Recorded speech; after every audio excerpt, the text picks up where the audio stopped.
What's up, guys? How's it going today? For anyone who's currently serving in the military or thinking about serving in the military, something that every service member is going to have to consider is what are they going to do with their unused leave when they finally decide to separate from the military. And because I'm Air Force, I consulted the Air Force regs. This is Air Force Instruction 36-3003, dated 24 August 2020, and this is for the military leave program. If you're in one of the other branches, there's definitely a reg guiding you, so if you want, you can consult that. And for people serving in the military, they accumulate 2.5 days of leave per month, and normally they can accumulate up to 60 days. That in normal times would take you 2 years to accumulate. I know because of COVID, things are a little strange right now, but in normal times, you can have up to 60 days of leave accumulated. And what are you going to do with this leave should you decide to separate or retire from the military? You have three options. Option number one is to just take annual leave or ordinary leave. Let's say 6 months from separating, you know you're getting out, so you just tell your shop, hey, I want to use as much of my leave whenever I can during these 6 months prior to my separation date. Option two is to take terminal leave, and this is where you're basically allowed to leave the military up to 60 days earlier. Now, you're still officially in the military, yes, but you're going to do all of your out processing prior to your official separation dates, and you don't have to report back. So it is kind of like a nice way of getting out or not doing your job 2 months prior to your official separation date.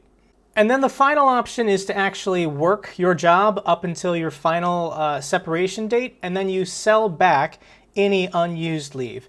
And between these three options, just taking ordinary leave, annual leave it's called, is probably the worst one. It's just financially not the best choice for you because you don't get to out-process early, you don't get to stop doing your job, and you have to be back 2 weeks prior. So if you're just taking ordinary leave or annual leave here and there, you still have to go back to your base for those final 2 weeks to officially out-process.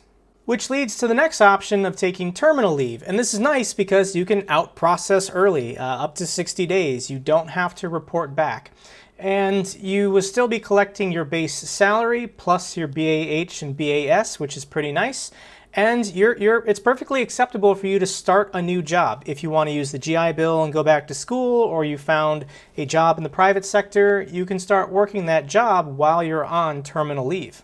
The only catch with terminal leave is that you need your unit commander's approval, and when you look at the reg, terminal leave is chargeable leave taken in conjunction with retirement or separation from active duty, and disapproving or denying terminal leave for unit commanders may disapprove terminal leave for military necessity or in the best interest of the Air Force. So this is probably going to be your wing commander if you're at a normal ops base, and yeah, the unit commander can either delegate this down the chain of command, or he or she can just deny it due to military necessity or the best interest of the Air Force, meaning they still need you to do your job up until the last possible day.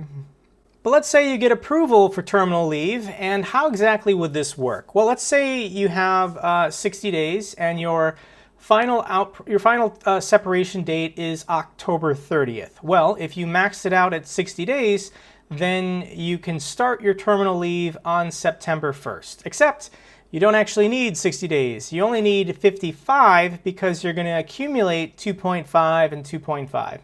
Whoever you're working with for your out processing can confirm or look at your numbers to see exactly how many days you need, how many days you're going to accumulate while on terminal leave, and when that date will start prior to your official separation date. And during this time, you're done. You're not legally out, but you're not reporting to your base anymore. You're not going to your job. You can start school. You can start a different job in the private sector. That's what terminal leave is for. Your third option is to sell back your leave. So you're not out processing early. And when you sell back those days of leave, you technically don't get BAH or BAS for them. You're only getting your base salary pay. And every day you sell back, you're getting 1/30th, the fraction 1/30th of your monthly base pay salary. And with selling back leave for enlisted people, you can do this whenever you re-enlist or when you officially separate, and you can only sell back a maximum of 60 days in your career. So let's do an example and pretend you did one 6-year enlistment. Your base, let's say you made staff sergeant by your last year.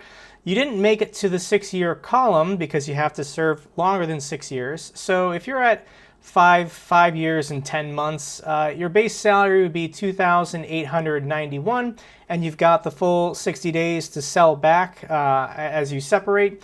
So 2 months base pay salary for a staff sergeant at 5 years and 10 months would be a paycheck for selling back your leave of $5,782. Not bad. So which is best for you? Well, all I can do on my channel is give you my advice, and my question for you is, do you have a job lined up? Do you have a plan? Are you planning on, doing terminal leave so you can go to school earlier or take a job in the private sector? If you do not have a job or school lined up, then selling back your leave is always the most amount of money that you can earn from the military prior to being officially done.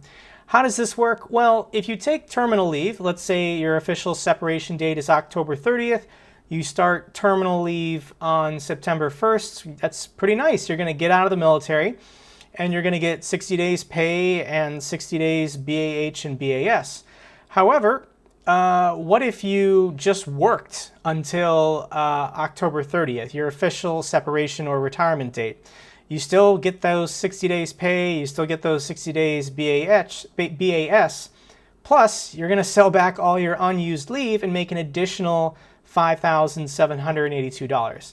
So in these two identical scenarios, if you just take terminal leave, you would get $5,700 less. And if you just work your job until your official end date, then sell back, you'd make $5,700 more. However, what if you take terminal leave, you get out on September 1st, you then, let's say a week later, start your new private sector job, and you make really good use of this time. Can you, in these 2 months, make more than $5,700 at your new job? If the answer is yes, then you're better off taking terminal leave and then starting your new private sector job.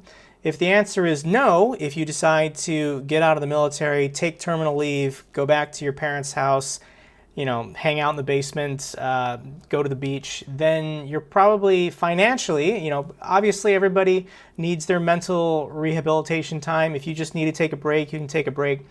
But financially, you would have been better off just working those extra 2 months and then selling back all of your leave. That would get you more money in the long term. And there you have it, guys. This is a very big decision. How are you going to out-process? How are you going to end your time in the military? It's very exciting. Obviously I'm still on active duty and I've got a ways probably until I have to make this decision, but I wanted to research this topic and make this video for you guys. Okay guys, if you enjoyed this video, give me a thumbs up so the algorithm knows it's good. In addition, consider subscribing to my channel if you haven't already. If you have any comments or questions or I missed something, leave me a comment down below. I love hearing from you guys, and until the next video, take care.